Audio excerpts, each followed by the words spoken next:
Hello everyone, welcome back to Durbanites FPL Game Week 20 review and Game Week 21 preview. Let's start as usual with the table. Lots of movement as well, so Mubin doing well this week. Coming up, he's now 73 points behind, still a ways to go, but getting closer and closer and moving away from the chasing pack. The champion also makes some inroads trying to catch up with third place now, but really tough competitions. Big scores. Hassan coming in with 84 this week, quite a big one. Let's look at how that happened. So let's start with the player selections.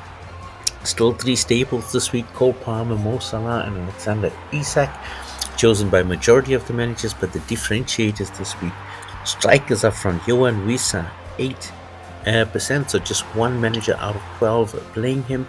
Milos Kerkez, 2. Brian Mbeumo with 2 impressive 19 points for him this week. Raul Jimenez with 2 as well. And Erling Haaland making his comeback. 3 managers getting rewarded with their faith in that striker. Now, looking at the hits and misses, we've got a stonewall from Azra, great performance in the back, mainly due to Kerkez. Then we've got Mobs doing well in midfield with Mbeumo, that 19 points really bolstering it, plus Palmer and Salah really helping there. And then super strikers up front, Fatih, Hassan and Suat doing really well. And really helping there was Erling Haaland as well. Now one hot miss here, so Zaks unfortunately getting the hot bench. 20 plus points sitting on her bench this week didn't help her at all. Now, looking at the best possible selection based on our team, Sal's getting the number 1 jersey again with a massive 9 points. Milankovic, Kerkez and Huijsen, so 2 defenders coming out of Bournemouth this week. Then looking at Mbeumo getting the captain's armband with that 19 points doubled up. Ahmad doing well in the match against Liverpool. Then Palmer and Scarlett doing well, so the Brentford guys really coming through. And then up front, the strikers doing phenomenally this week. Raul Jimenez with 13, Haaland with 13, and Wissa with 11, making us play a 3-4-3. The bench not too strong. Flecken there with 6 as a backup keeper. Aina in with a clean sheet as well. Pedro Porro with that assist. And Gordon coming in with 7, pushing out Mo Salah because of price. Mo Salah not making it onto the team for the first time in a long time. Now that team would have got you 137 with 160 coming off the bench and a total cost of 97.7. So again, a very affordable team. Now, what does that mean when we look at the fixtures coming up? Just a few teams with good fixtures in the upcoming weeks. Villa one of them, then Brighton, Chelsea and Crystal Palace. And looking at the teams with tougher fixtures: Arsenal, Bournemouth, Brentford, Forest, Spurs, Wolves, Everton and City. Now along the way, of course, you'll see Liverpool is not mentioned. They've got a bit of a 50-50. Depends on how you think they're doing with their form currently. What does that mean in terms of selections? Nick Pope is on his way back, but he is still doubtful. Vicario still out for Spurs. Martinez picked up a bit of a knock. Hermansen is still out for Leicester, and Kepa is blocked because he cannot play against Chelsea this week. That's going to be a blow for Bournemouth. Onana's the choice for this week as goalkeeper. Manchester United doing really well, and they've got Southampton and playing at Old Trafford. Probably a good punt.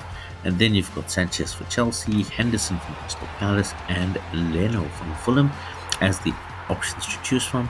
Botman, Ruben Diaz, and Stones still out for City and Newcastle. Looking at the choices this week, Newcastle's defense, Lewis Hall has been doing really well, attacking as well as defending. Probably a good call for this week. Munoz from Crystal Palace, Gabriel from Arsenal, even though they've got a tough one against Spurs. Alexander Arnold for Liverpool, even though they have a tough one against Forest. Pedro Porro for Spurs, again coming up against Arsenal, but all these guys are also capable of scoring. Then you've got Anthony Robinson for Fulham, Estupinan for Brighton, and Lucas Digne for Aston Villa. Now, on the midfield side, Manchester City still out with a couple of midfielders missing. Saka still out for Arsenal, and they are feeling it. Dwight McNeil is still out for Everton, and now Jared Bowen is out for West Ham, and Jacob Murphy is doubtful for Newcastle. What does that mean for this week? You've got Palmer still, of course, a big choice owned by everybody. Then you've got Enzo Fernandez for Chelsea, possibly. Looking at Salah and Diaz for Liverpool, Gordon and Joe Linton for Newcastle. Both have been doing really, really well. Wilson and Smith Rowe, as well as Iwobi for Fulham as well. Then you're looking at Ahmad and Bruno Fernandes, both of them doing really well against Liverpool and Arsenal, so deserving their call up against Southampton.